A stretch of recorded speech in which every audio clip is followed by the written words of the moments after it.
I've redone this video multiple times, so I'm trying to figure out how not to come across as, I don't know.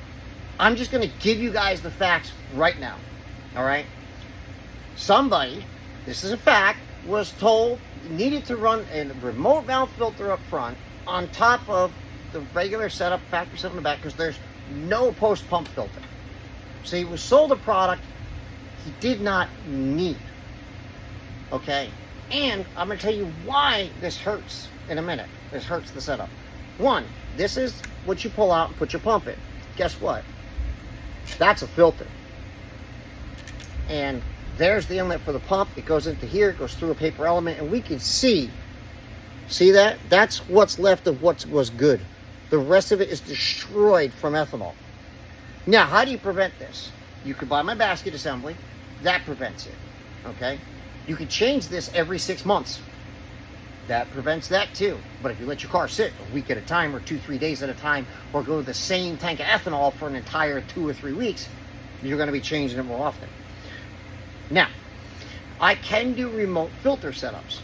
All right? The one thing I don't agree with is putting a remote filter on a charge pipe bracket, and the only thing holding it on is a bolt with threads this big, something this small.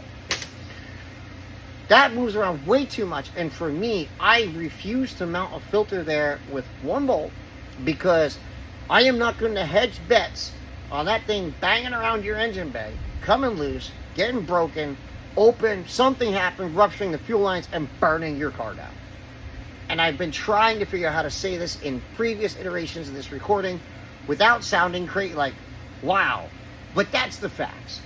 And it's just not something. I will never risk something that can harm the car like that, or burn the car down, or is a safety issue. And this is where one of the reasons I don't have a remote mount filter is because if I mount it on the firewall, it requires moving of the vacuum lines. And to top it off, different flex fuel kits require different length lines, and there's different pumps. Therefore, different pumps require a different line coming out of the filter due to the location of where I mount it. Now, on the firewall, you can choose to mount it with one M6, but I do recommend that you put an M6 and then put a nutsert, and I do a double bracket trick, literally 2 brackets on one pump on the firewall, to prevent any sort of issue with that pump filter coming loose up front. Now, this again is a custom request. I need to know certain things like what flex fuel kit. I need some measurements so I can make sure that everything's good, what pump. I can do that stuff for you. And my basket assembly, I'm going to tell you guys, we're going to go based upon dyno jet wheel horsepower.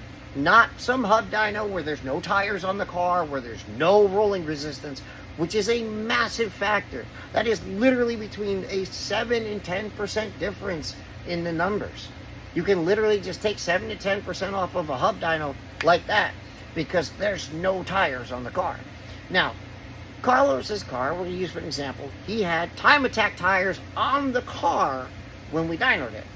Still so sticky to the point that when we rolled it off the car, the grate was imprinted into the tire. That's how sticky. And on a roller, that makes a difference. But we still made 680 to the tire at 8,000 RPM. And RPM is an eater of fuel too.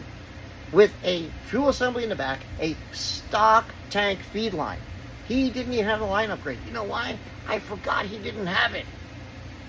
Because I just see different cars. I literally forgot. We still just went to town and said, you know, let's just see what it does. So with the filter I made, remote mount filter I made for him up front, and my basket assembly, a Walper 450, no relay, just plug and play. You know, no relay needed, no wiring through the top of the hat. Literally, if you look down at it, you would not know it was not a factory assembly until you took it out and apart. 680 to the tire with a G3770. And that was a legit 680. Now, if we turn around and go for drivetrain loss, which is about 10% with a sticky tire like that, maybe even more. Might be more, because I've seen 20 horsepower on a 500 horsepower car just from tires. Okay? That is 10%, is 680, 68. 68 plus 680 is 748. So let's call it 750. That's 750 horsepower with no relay, no tank feed line, and a standard Walbro 450 with full race pump and 2500 cc injectors, because that's what it takes to get to 680. You're not doing that on 2000s, I can promise you that. Not on this dyno anyway. So, don't feed people wrong information. I don't care if you don't buy the basket. Listen, if you buy a basket, I'm very grateful that you shop through my store. I really am. I promise you guys, I am grateful for my customers. But if you don't buy a basket and you choose not to go that route, just change this every 6 months. Don't double filter your car. Kill the pump by literally, I mean, guys, you don't put 2 air filters on a car, so don't put 2 fuel pump filters on the car. There's a pre-filter pump, which is usually a less restrictive setup, right? And then a post. And the only reason you have a pre-filter on these pumps is so that you don't damage the pump itself by sucking something into the impeller and jamming it. Otherwise, you wouldn't even need it. So, your cars, all Fk8, Accord, Si, standard, turbo, non-turbo, all cars, all of them that have an assembly in the back, where the regulators in the back have a filter like this. And the part is, again, available. Just go to Honda Parts now. Please don't ask me to give you the part number. Just go in there, type in filter, look for the picture of the fuel tank, and on the Fk8, it's like part number 5 down on the list. Take it a minute to just look it up, and it's for every car. It's all available there. It's like, you don't need to buy it through me. Just do the right thing, and don't tell people there's no filter post pump. That's crazy. No manufacturer would ever do that. So, and again, here's what happens with the ethanol. You're not doing yourself any favors by running another filter up front. You are hurting your performance. You are hurting your setup, and you are literally putting excessive demand on your low pressure pump that it does not need to contend with. So, thank you for watching the video. And I know some of the stuff I said in here, and I'm not kidding about the car catching on fire, man. I've seen too many fuel leaks. I've seen stuff damaged. This is not worth the risk, in my opinion. So, like I said, if you want a custom setup, it's going to be on the firewall, and it's going to have to be installed a certain way. So it's not going to be, if you have a show car, yeah, okay, yeah, maybe mount it on the charge pipe or something, or on the manifold. But if you have a car that you actually really are enthusiastic with, you're hard on, guys, I've seen V-bands come loose. I haven't directly, but I've heard of V-bands coming loose. I've seen downpipes come loose, downpipes crack. I've seen all sorts of bolts come loose, and the more power you make, the more stuff just comes loose.